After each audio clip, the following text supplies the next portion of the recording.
over there and have some fun.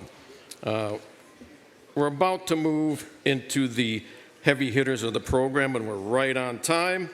I'm going to bring up Mr. Justin Moon. Justin is instrumental. Justin, his brother Sean, his family, instrumental in what we have going on here. Justin is the CEO of Car Arms, which I'm a proud owner of a Car Arms pistol. So,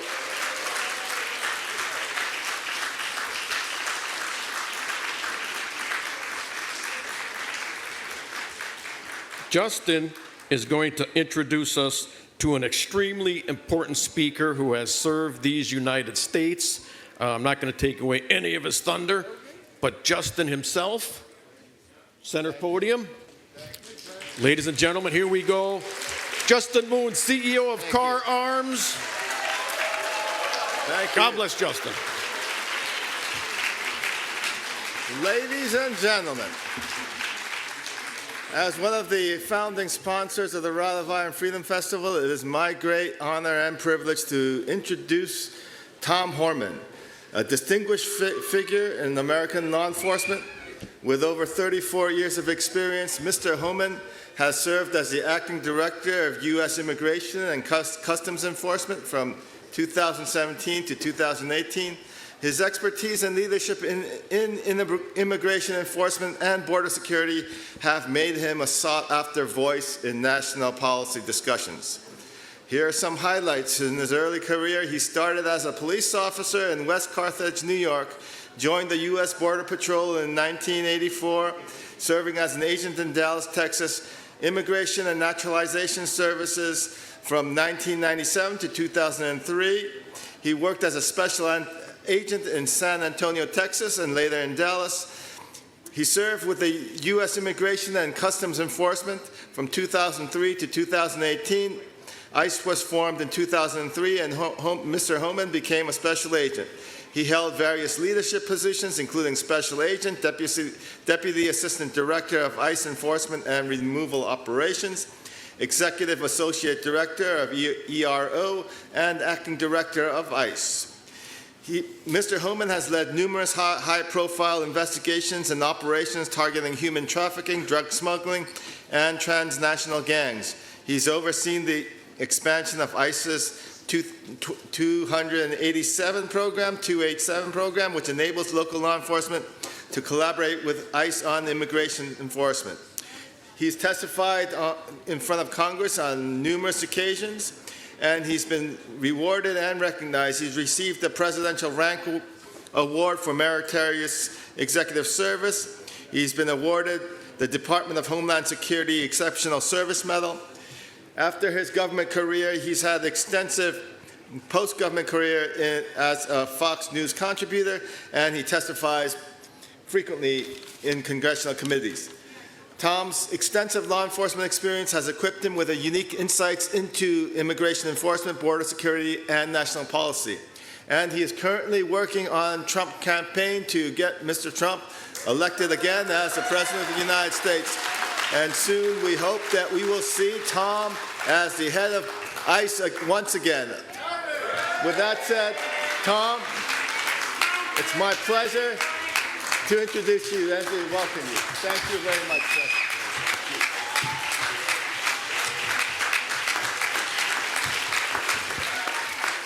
sir. All right, so how y'all doing?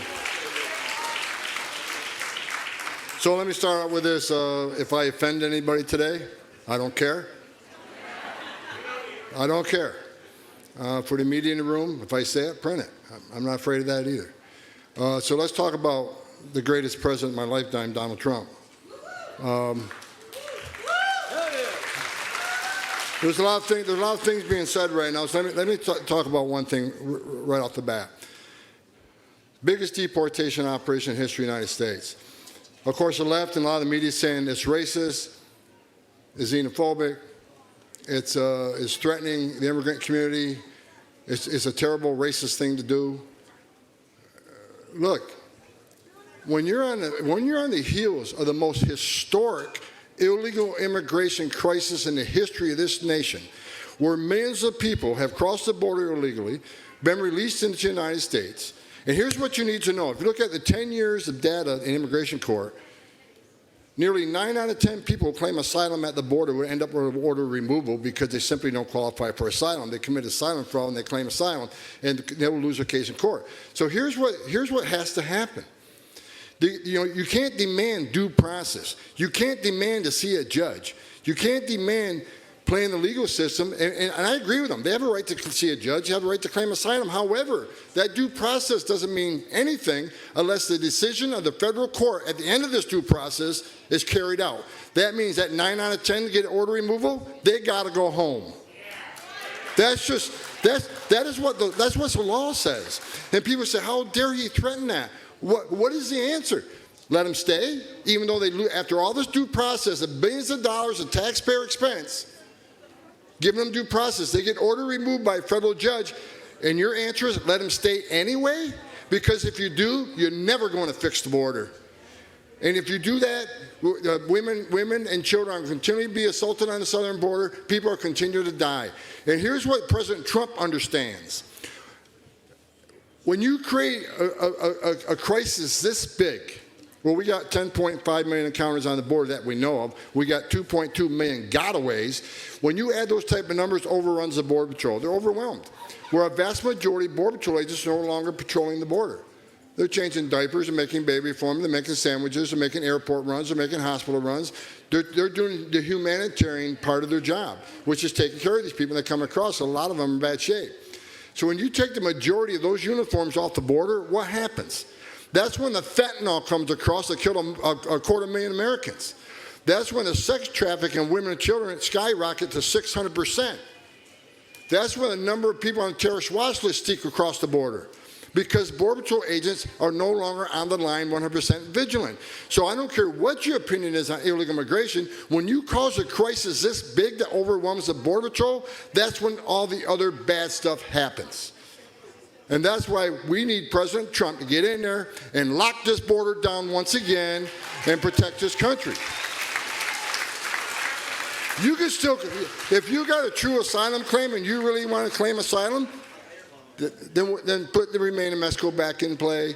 You can claim asylum, but you're going to wait in Mexico. So that 9 out of 10 that lose their case, we don't got to look for them. That makes sense. And let me tell you something about the remain in Mexico program. That was a game changer for the Trump administration, because after about 3 months, they stopped coming.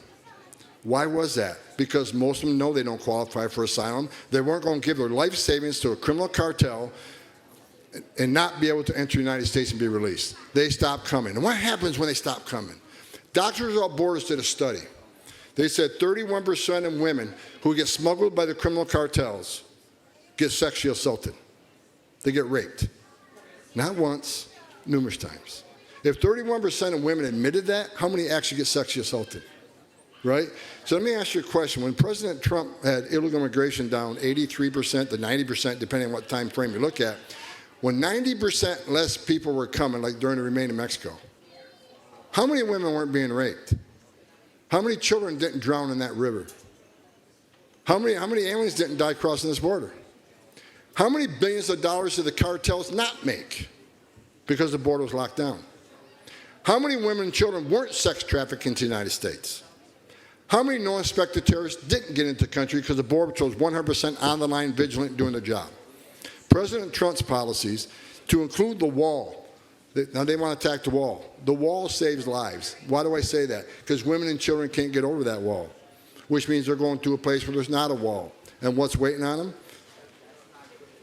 The patriots wearing that green uniform, men and women of the United States Border Patrol, who are going to take care of their health needs, make sure the sick ones are dealt with first.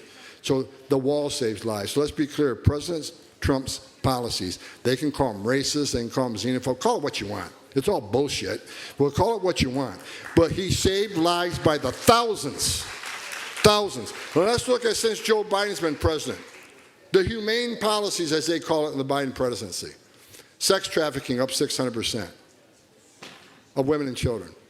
Over 500,000 children have been smuggled in this country on the hands of criminal cartels, separated from their families, put in the hands of criminal cartels to be smuggled in the United States. 500,000. They've released 148,000 to so-called sponsors. They can't find them. They can't find them. They can't find the sponsors. Yeah, that's humane. We got 387 people on terrorist watch list arrested coming across the southwest border. Historic record. Again, here's the historic record from Biden. Historic illegal immigration, historic sex trafficking of women and children, historic number of known suspected terrorists crossing the border, historic amount of money the criminal cartels are making, historic amount of fentanyl that comes across that killed half a million people. A 250,000 people.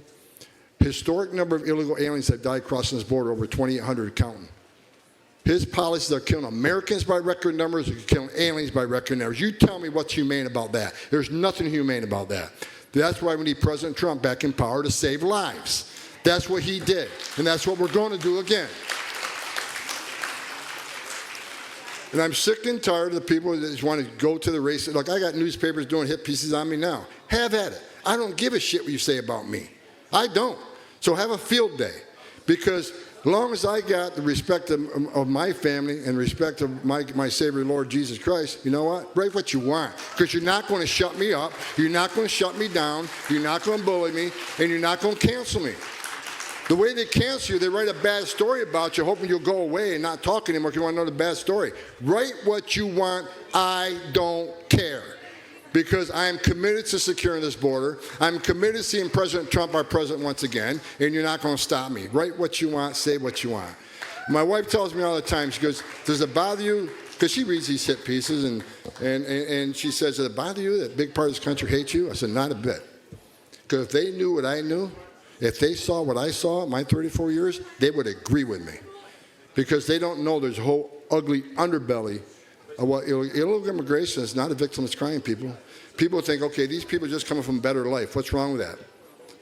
Look, I get it. I get why people want to come to the greatest nation on earth, but there's a right way to do it and a wrong way to do it. You can't be a part of the greatest nation on earth and the first thing you do is break our law. Entering the country illegally is a crime. I had a little discussion with AOC about that, who happens to be the dumbest congresswoman ever elected to the United States Congress.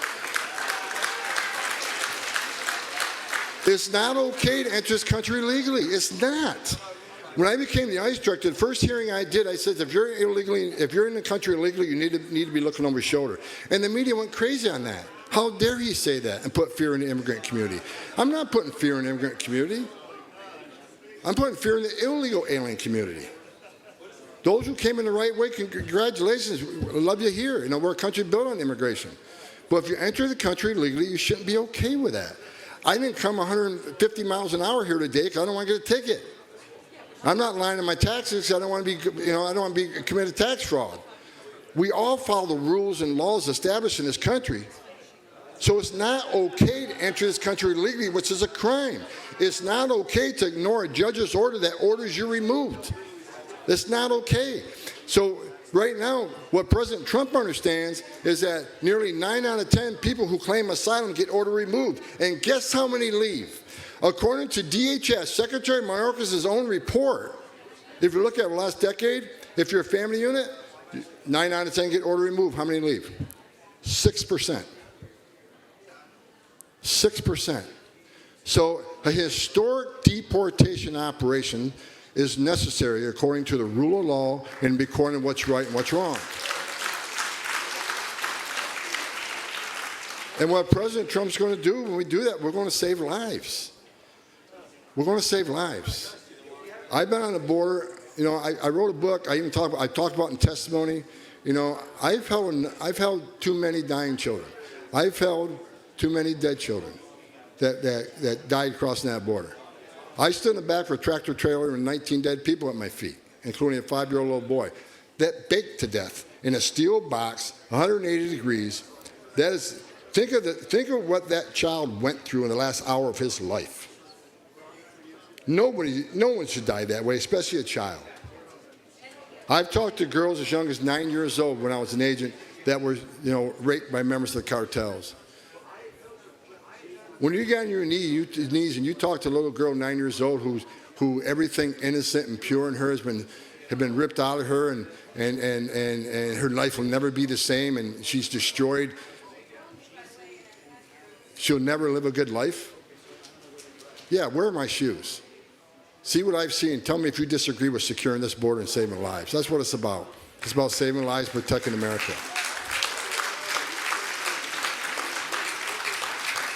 Secretary Mayorkas, who should have been impeached the second day he was in office, because what he's done to this country is treasonous. He says, don't worry about it. We vetted all these people. They're properly vetted.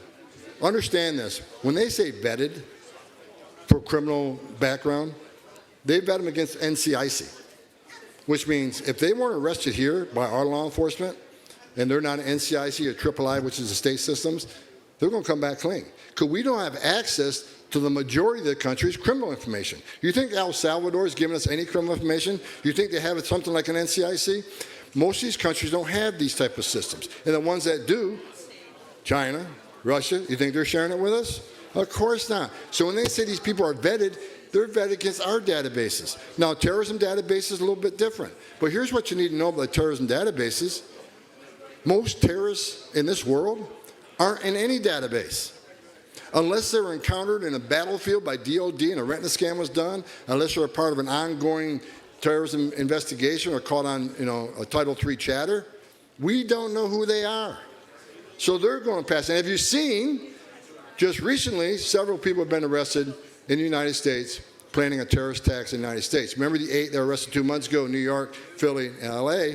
They were vetted, and they were planning a Russian-type terrorist event here in the United States. Luckily, the intelligence community caught them, because they caught them on chatter. But we all know the intelligence community is not perfect. They missed Afghanistan, they missed 9/11. I mean, they're not perfect. God help us what's coming next. But here's what I'll tell you. If you look at the terrorists, the people on terrorist watch list who've been arrested is 300. I think the last number is 387 last I looked. Just short of 400. That's who they arrested. That's who got caught. And which means they're morons because terrorists are trained how to evade law enforcement, not get arrested. So they got arrested. We got 2.2 million gotaways. And here's what you need to know. The scariest thing about what's happening on the border is that it's the biggest national security vulnerability I've ever seen in this nation. Worse than 9/11. Let me tell you why. If they've arrested 387, how many didn't they arrest? Why did 2.2 million people pay more to get away? Because you pay the criminal cartels one amount of information, get you to the border, turn yourself in a green uniform, their job ends at the border. But if you want to get away, you got to pay a hell of a lot more. If you're a Chinese national who wants to get away, you're looking at $35,000. So why would 2.2 million people pay more to get away? Why wouldn't they pay less to get released within 24 hours, get a free airline ticket to the city of their choice, get a free hotel room, get 3 meals a day, get free medical care, and get work authorization within a few months? Why did 2.2 million people not take advantage of that giveaway program at a much cheaper rate? Because they didn't want to be fingerprinted. They didn't want to be vetted. Regardless of how bad our vetting system is, they were afraid of it. 2.2 million people. Now think about this. They arrested 387 that was on a screening database. How many of that 2.2 million came from the country sponsoring terror? If you think it's zero, then you're a moron. That's just a stone cold fact. After 9/11, we created all these databases. We didn't want someone else coming with a visa and blowing a building up and taking a plane ride into the United States with a visa and stay here and train to fly planes and crash them. So we created the TSA no-fly list. We created the FBI screening database. There's the DOD intel database. There's the visa security program, which I used to run, and what we did background investigations and looked for derogatory information on anybody that applied for a visa to come to this country. That program has prevented thousands of people from getting a visa coming to this country because we found derogatory information in their background. Now, those databases all worked pretty good the last 25 years, but what terrorists today is going to apply for a plane ticket or apply for a visa when they know there's a vetting procedure in place, regardless of how weak it is, when he can simply go to Mexico, pay the cartels some extra money, and be a getaway. That's just scared the shit out of you because it does me. And I've done this for a long time. I don't respect the FBI director much, but we agree on one thing. The southwest border is a major national security vulnerability, and I agree with him. Something's coming. There's too many red flags. He said he's seen more red flags down any time. If you don't think these cells are here, then you're ignorant to the facts. Something's coming. And when that something comes, I want Donald Trump in the Oval Office. because I'll repeat what I said at the RNC. And I got on stage at the RNC, and I made a couple. Of course, they give you 4 minutes to talk, right? I said 4 minutes. Then you got to give me your notes, and you got to read from the teleprompter. I said I don't like teleprompters. I never used one before. And 4 minutes, I don't need to give you my speech for 4 minutes. I can just talk off the cuff. No, you got to write it down, every word. What I said at the RNC was 2 things. I said, for those millions of people who have been released in the United States illegally by this administration, you better start packing now, right?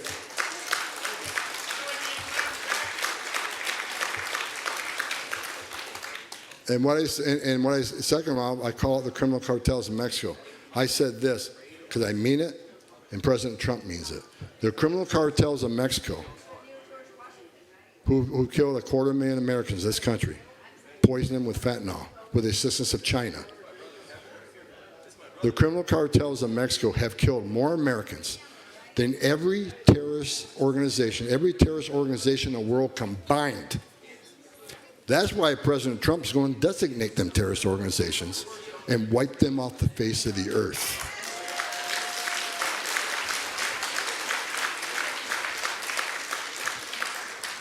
Of course, the hate came from that.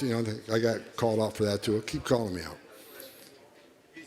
I worked for 6 presidents, starting with Ronald Reagan.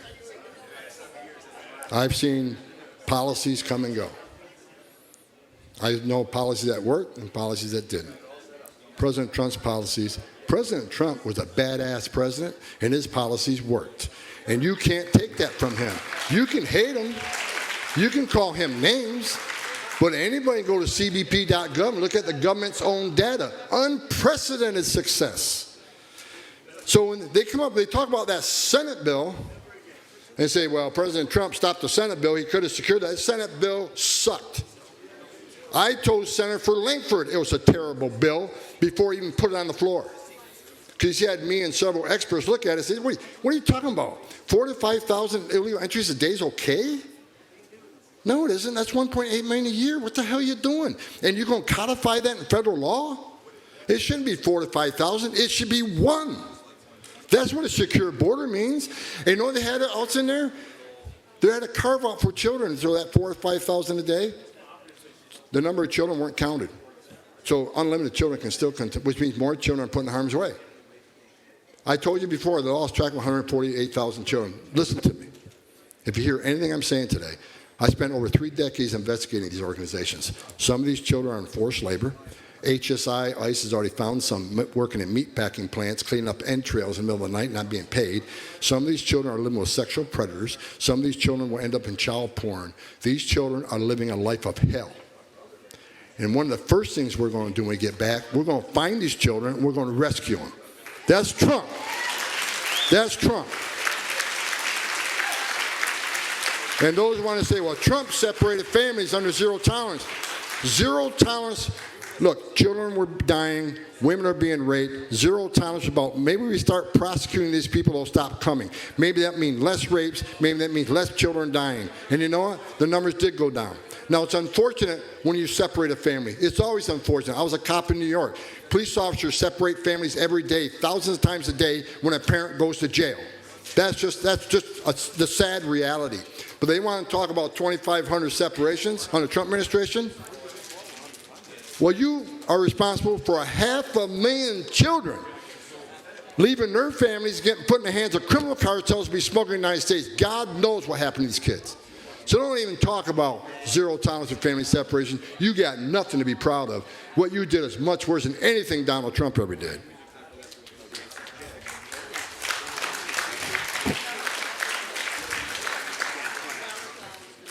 Let me say it again. I worked for 6 presidents starting with Ronald Reagan. Every president I worked for took steps to secure the border. Even Obama did. Even Clinton did. They took steps to secure the border.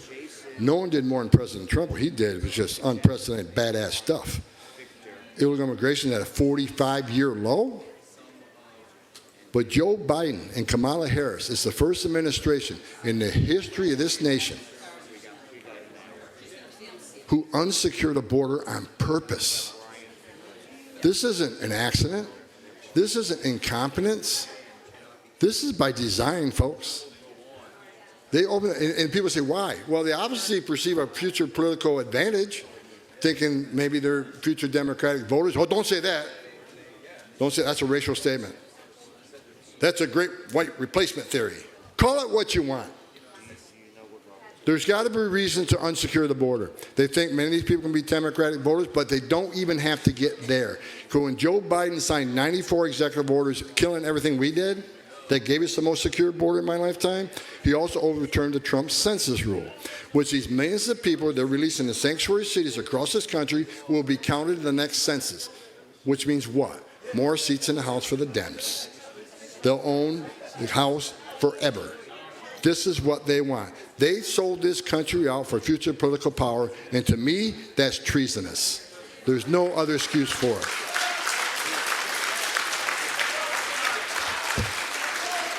Before I close my remarks, it's an honor to be here today. I was supposed to be in California with the president, but I'll be with him later this week. So I'm flying out this afternoon and working with the campaign.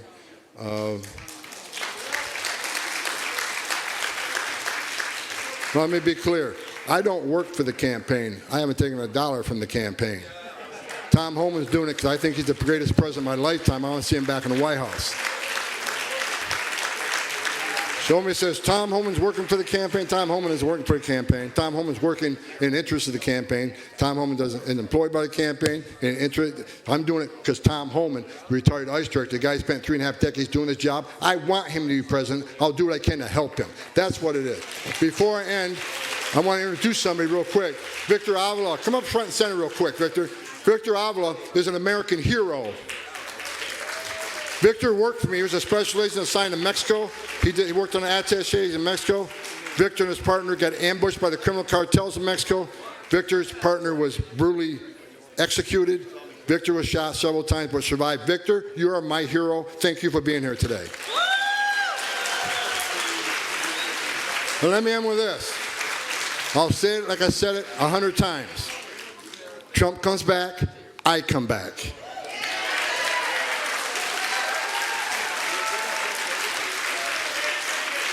And I will run the biggest deportation operation this country's ever seen. All right, Tom. Hang out right here because we got an award to give you. How about that for somebody that knows what's going on inside the borders of these United States? Tom Homan, what a grace and honor it is to have you here.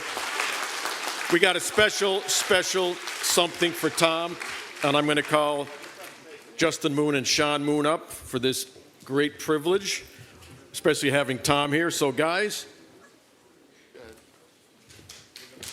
what we're giving Tom Homan right now is the National Freedom Award. And God, could we use Tom again and the team.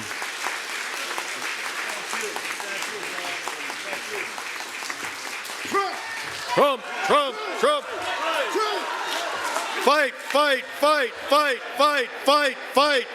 Fight. Man, that's great.